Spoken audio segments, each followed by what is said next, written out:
வேட்டி 4, சரட்டு 2, தவசி துண்டு 2, அண்டடாயிரங்கடா. அதான் நான் போட்டுக்கிறேங்க. உன்னதேரா கேட்டா தவசி அண்டடாயிரு. இந்த வெள்ளாவில் வந்த கணக்கெல்லாம் சரி பாரு. பெத்த கணக்குல ஒண்ணு தப்பி போய் தனியா புலம்பிட்டு இருக்கு. அத கணக்குல இருந்து விட்டுரு. என்றா சொல்ற? காராறு சிறகு 2, கடுகு போல கண்ணு 2, ஈயடா இடிச்ச வாயான்னு ஈக்கெல்லாம் கதை சொல்லுவியே. இப்போ உன் வாயில அத இடிச்சு போயிருக்கு. என்றா பெரிய பேச்செல்லாம் பேசிக்கிட்டு கிட்டுச்சன்னா கண்ணாமணி திரும்பி போகும். ஏன்டா பல்லு 2 எடுப்பா இருக்கிறது மட்டும் ஆளாளுக்கு பேசுவீங்களா? என்னது 2 பல்லா? எல்லா பல்லும் தான் மாம்பட்டி மாதிரி நீட்டிட்டு நிக்குது. சரதா இருக்கிட்டு விஷயத்த சொல்லி காட்சி போடுவேன். இந்த பல்லுல கடிக்கிறது ஒண்ணுதான், கடப்பாரில கிணறு வெட்டுறது ஒண்ணுதான். என்றாங்க முணுமுணுப்பு. உன் பேத்தி கதையை சொல்ல வந்தனாத்தா. ஏண்டா அவளுக்கு என்ன? தாவடி போட்டுட்டு இருந்த புள்ள சேலை கட்டிக்கு ஆசைப்பட்டு சேலைக்காரனை கூப்பிட்டு இருக்கு.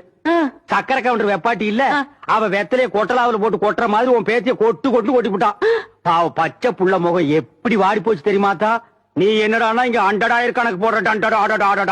ஏண்டா எவ்வளவு ஒரு சீமச்சிருக்கி